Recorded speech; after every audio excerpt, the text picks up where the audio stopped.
আসসালামু আলাইকুম। এক সৈনিক একবার তার স্ত্রীর কাছ থেকে বিদায় নিয়ে যুদ্ধে গেল। তখন তার স্ত্রী গর্ভবতী। যাবার সময় সে স্ত্রীর কাছে ৩০,০০০ স্বর্ণমুদ্রা রেখে গেল। এরপর বহু বছর কেটে যায়। যুদ্ধের ফেরার নাম নেই। অবশেষে দীর্ঘ ২৯ বছর পর সে বাড়ি ফিরে আসে। ঘোড়া থেকে নেমে সৈনিক বর্শা নিয়ে ঘরের দরজায় আঘাত করলে এবং টগবগে যুবক বেরিয়ে আসে। যুবক আগন্তুকের হাতে বর্শা দেখে বলল, হে আল্লাহর দুশমন, তুমি আমার বাড়িতে হামলা করতে এসেছো? লোকটি একথা শুনে তাজ্জব হয়ে গেল। বলে কি এই যুবক, আমার বাড়ি এটা, অথচ সে কিনা আমাকে এই ডাকাত বলে অবহিত করেছে। বীর সৈনিক গর্জে উঠে বলল, কে তুমি?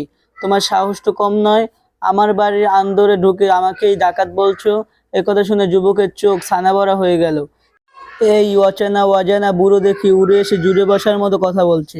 এভাবে কথা কাটাকাটির এক পর্যায়ে একজন আরেকজনের উপর ঝাঁপিয়ে পড়ল। বেঁধে গেল তুমুল লড়াই। কেউ কাউকে ছাড়ার পাত্র নয়।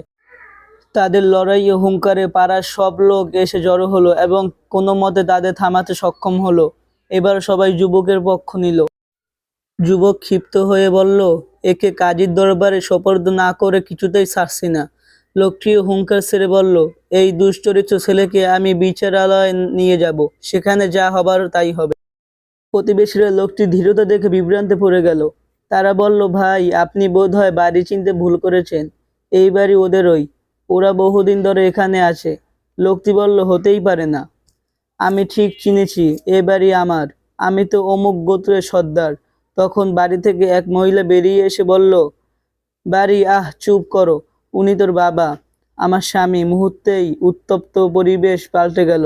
সন্তান পিতার বুকে ঝাঁপিয়ে পড়ল, বলল, আব্বা, আমাকে ক্ষমা করুন, আমি আপনাকে চিনতে পারিনি। লোকটিও ছেলেকে না চিনে নানা কথা বলায় লজ্জা পেল। ছেলে বলল, ঘরে চলো বাবা, কিছু মনে করো না। ঘরে ঢুকে লোকটি স্ত্রীকে বলল, আমার ছেলে এত বড় হয়েছে। স্ত্রী বলল, হবে না, সেই কবে আপনি যুদ্ধে গিয়েছেন, ফিরলেন এতদিন পরে। লোকটি বলল, আমার সেই ৩০,০০০ স্বর্ণমুদ্রা কোথায় রেখেছো?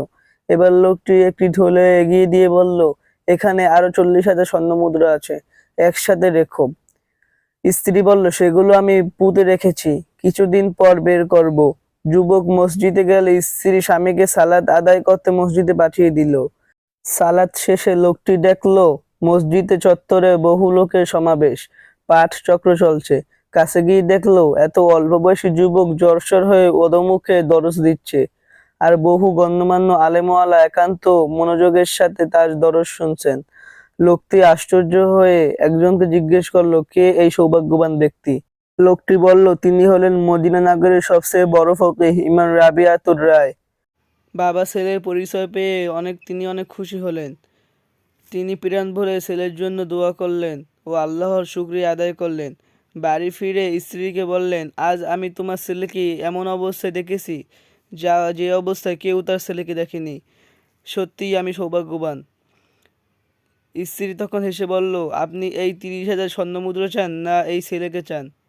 আপনার রেখে যাওয়া ৩০,০০০ স্বর্ণমুদ্রা দিয়ে আমি এই সোনার ছেলে গড়েছি। আপনি খুশি হয়েছেন? তিনি বললেন, আজ আমি অনেক খুশি। তোমার মতো মহিষী মা যার আছে, তার এমনই হওয়াই স্বাভাবিক। আমার কষ্ট অর্জিত অর্থ তুমি হকের পথেই ব্যয় করেছ। আল্লাহ তোমাকে এর উত্তম বিনিময় দান করুক।